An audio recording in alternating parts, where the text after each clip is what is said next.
So guys, we're gonna cook chicken today. It's gonna be fast and easy, like everything we do, and thank you so much for being here. I have my chicken here. I know you're gonna see raw meat on this live. So this is a piece of chicken that I got and froze and defrosted.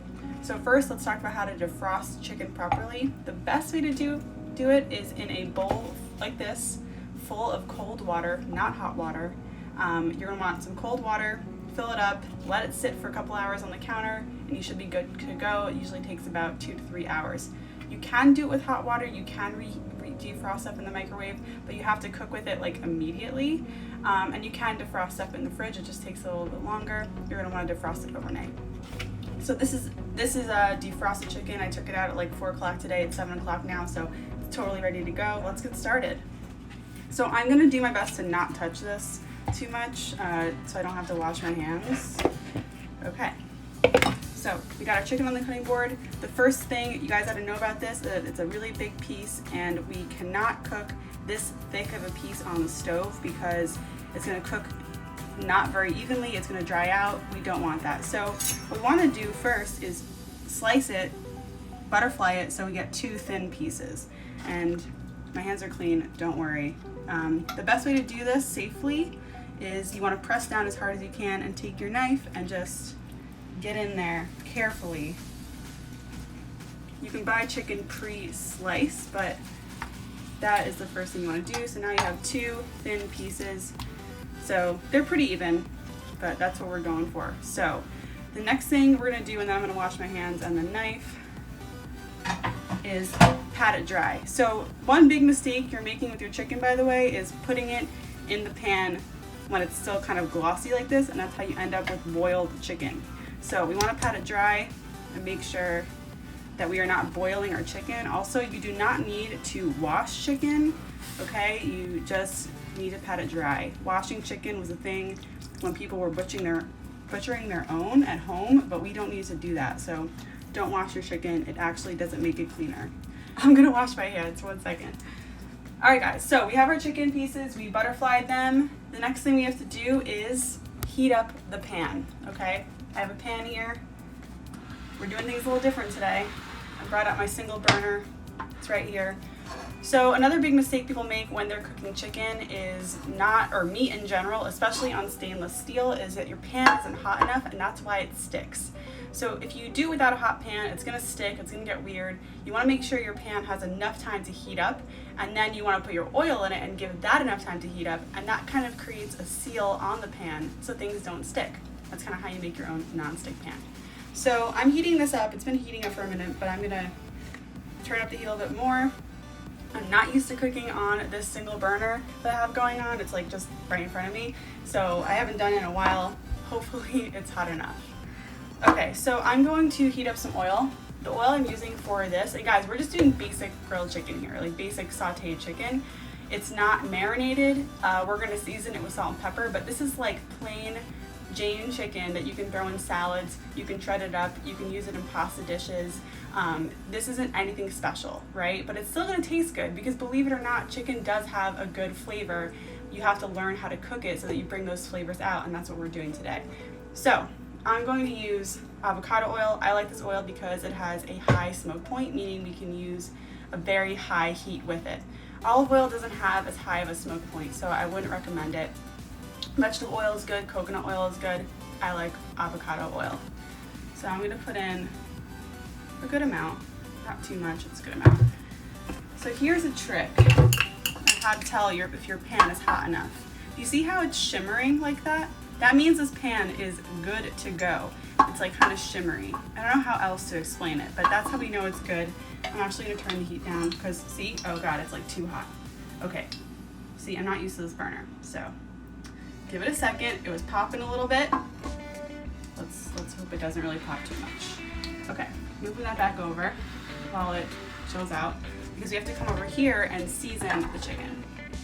So really important, do not skip this step. If there's anything you like take from tonight, it is seasoning your food. So I have salt in my hand, and salt is not the enemy here, you know, like salt is what makes food taste like food. A lot of this is gonna fall off when you put it in the pan anyway. So you wanna season both sides of this with salt. Pepper is optional. I'm gonna use it. And this is really, really important. Pepper as well. And that's our seasoned chicken ready to be cooked. Back to our pan. What you want to do at home is tilt the pan away from you while you put the chicken on, because then that way you avoid any oil splattering. This one I'm going to kind of point it to the side and hope for the best, but let's see what happens. All right. It's good. You want that. So it's going to go a little bit loud in here, and I apologize for the noise, but tasty things are happening. It already smells really good. And this is what we want. What we're going for is some nice color, a nice sear on the chicken. We don't want to touch it or tamper with it too much. It'll cook on that side for like a couple more minutes, and then I'm going to flip it over. You can see how it's kind of like curling up a little bit at the end over there. That's a good sign. I'm starting to see some color. So let's check it out. Oh, see how, guys, see how it's not sticking? Because the pan was hot enough and it's not sticking at all. Look at that. Perfect. Boom. Easy. Whew. And that is what we're going for here. The keys here are very hot pan, patting the chicken dry, and seasoning. Also a thinner piece will be better here in the pan. Let's talk about how do we know when the chicken is done.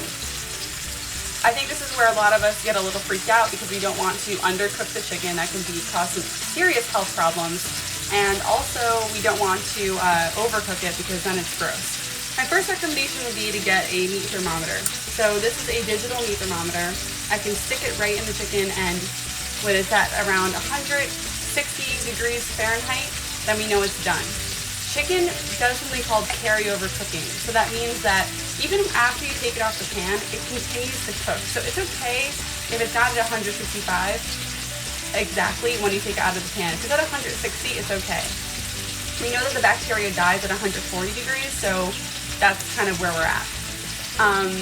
The other way you can test is if it's done is the finger test, and this is what we learned in cooking class. You can just poke it, and you see how it's like pretty soft right now. We know it's definitely not done because it's like really, there's a lot of give there. So that's why we know it's not quite done yet. Even if I put that thermometer in, it's going to show me that it's not done. So those are the two ways you can tell if your chicken is finished. Of course, you could cut into it, which is what I used to do as a beginner, but I would say don't do that because you ruin the juiciness of the chicken once you cut into it. We definitely don't want to do that if we can avoid it, but if you really have trust issues with your chicken, you can cut in, see what the color is like in there, and decide what to do.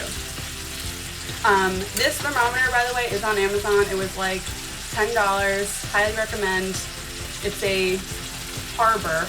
I know it's backwards, but it says Harbor on it. Very handy tool.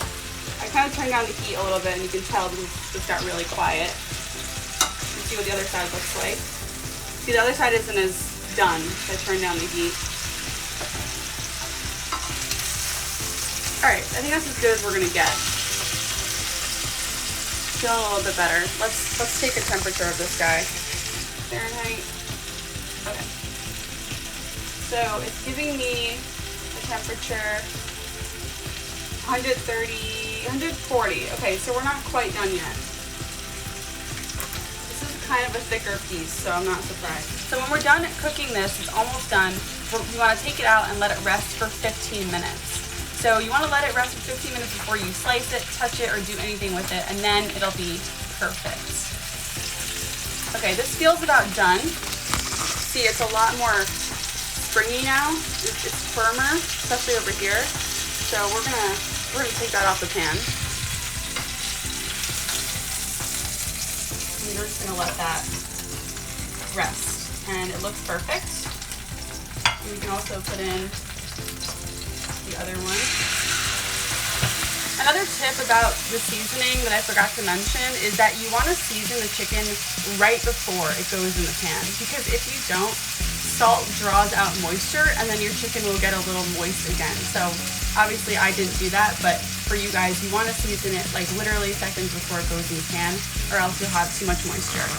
If you're new to cooking and if you're still like just getting your bearings in the kitchen, it's okay to use non-stick pans. You don't have to start with stainless steel. It can be really intimidating. So I would say start with non-stick, get the hang of it, and then upgrade to stainless steel when you feel ready. You want to use chicken that is not like really cold, not right out of the fridge. You want your chicken to come to, you know, take it out like 20 minutes before you want to use it so that it's not really cold. Okay, let's flip this guy. See, look at that color. That is exactly what we're going for. And it didn't stick. So for this guy, I'm actually gonna shred this because we're gonna make some barbecue like shredded chicken with this. But like if you are just gonna eat this with, you know, proteins and with vegetables and a carb, but like as a meal, you don't have to slice it up. But if you're gonna put it on a salad, yeah, like slice it up. It can be room temperature, it can be hot. Generally, food can be left out for like 2 hours before it has to be put in the fridge. It's safe for 2 hours in like a normal temperature. If it's really hot out and you're outside, or if it's really hot inside, not 2 hours. All right, guys, so what I can do is after this is done cooking, I can shoot a little video after this is done resting to slice into it, and I can show you guys what it looks like when it's sliced. So after the chicken is rested, you want to make sure that you're cutting against the grain. So the grain of my chicken is going this way, so I'm going to cut it that way. I already cut one piece just to make sure it was done. And yeah, so let's do it. See, perfectly done. Perfectly juicy. It's really hot, so that's why I'm kind of... All right, and that's it.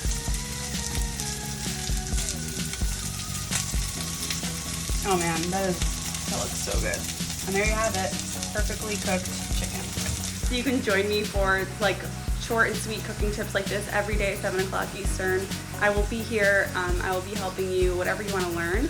And thank you for being here. I also want to share this to IGTV and all that stuff, so I appreciate you. And if there's anything you want to see, please DM me. Let me know because I'm happy to share.